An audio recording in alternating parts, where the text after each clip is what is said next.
Doctor महिला के साथ बलात्कार हुआ। अभी आप टीवी पे ये घटना आप सब देख रहे हैं और जान रहे हैं। एक आदमी कमरे में घुसता है अस्पताल के अंदर। एक लड़की जो अपना काम पूरा करके सो रही थी, अपना उसके कमरे में घुस करके एक शराबी उसके चश्मे को तोड़ता है, उसकी आंखों को फोड़ता है, उसके जिस्म को नोचता है, उसके साथ बलात्कार करता है और उसके शरीर को काटने की कोशिश करता है, उसके गुप्त अंगों पर प्रहार करता है और बहुत निर्मम हत्या कर देता है। बलात्कार करके वो चीखती रही, चिल्लाती रही, कोई ना सुना। एक घटना भी घटी। अब बताओ उस बेटी के साथ वहां कौन था? क्या पुलिस आई? क्या लोग आए? क्या लोग आएंगे? क्या पुलिस आएगी? इसलिए आप अपनी बेटियों को इस लायक तो बना दो कि कल को कोई उन पर हमला करे तो एक दो से वो अकेली डटकर सामना कर सके, लड़ सके, अपनी रक्षा कर सके। झांसी की रानी नहीं बनाती हो ना बेटियों को। जब तक तुम्हारी बेटियां झांसी की रानी नहीं बनेगी तब तक ये बलात्कार होते ही नहीं।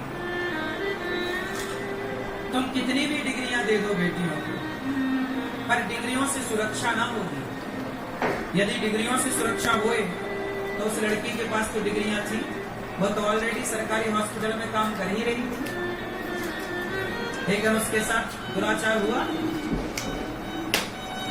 हैवानों की तरह सामने वाले पुरुष शराब के नशे में पेश आया। सोचो उसकी आंखें फोड़ दी, कितना कष्ट हुआ होगा जब उसकी आंखें फोड़ी गई होंगी और वो चीख रही है, आंखों से खून गिर रहा है और वो आदमी उसके साथ दुराचार कर रहा है, बलात्कार कर रहा है।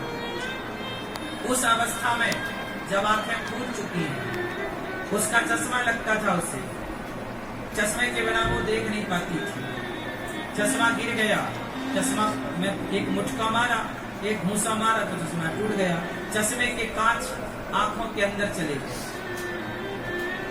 और आंखें खत्म हो गई। कितनी पीड़ा और कितनी दर्दनाक वो हत्या रही होगी। उस दर्द से भरी एक लड़की के साथ कोई व्यक्ति उस अवस्था में बलात्कार कर रहा है। जरा सोचिए कि इंसानियत आज कहाँ है। किस तरह व्यक्ति इंसानियत से गिरता चला जा रहा है, किस तरह व्यक्ति रास्ता भटकता चला जा रहा है। इसलिए आप सबको अपने अपने बेटों को कम से कम नारी का सम्मान करने वाला बनाना चाहिए कि बेटा नारी का सम्मान करो। यदि हर माँ अपने बेटे को नारी का सम्मान करने वाला बनाती और सही शिक्षा और सही संस्कार देती तो क्या आज ये घटनाएं होती? बेटियां आखिर जाएं तो जाएं कहां?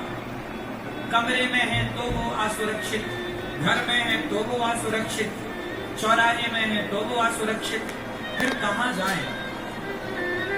इसका एक ही उत्तर है कि जहां जाएं झांसी की रानी बन करके जाएं। घर पे रहे तो भी तैनात रहे। आजकल बेटियों के साथ जो अत्याचार की घटनाएं बढ़ी हैं, केवल संस्कारहीन समाज का निर्माण होने से घटनाएं बढ़ी हैं।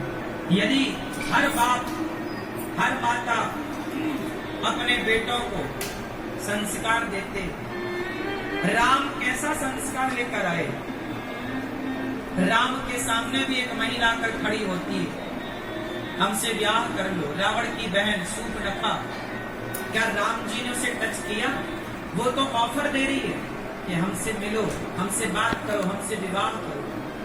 एक तरफ राम है जो ऑफर देने पर भी उसे स्पर्श करना नहीं, देखना भी नहीं चाहते, और दूसरी तरफ रावण है जहाँ सीता माँ के ना चाहने पर भी जबरदस्ती पकड़ करके विमान पर बिठाकर रावण लंका ले आता है।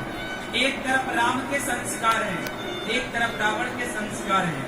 आपको निश्चित करना है कि आपको अपने बेटे को राम के संस्कार देना है या रावण के संस्कार देना है। संस्कार से ही कोई रावण बनता है और संस्कार से ही कोई राम बनता है।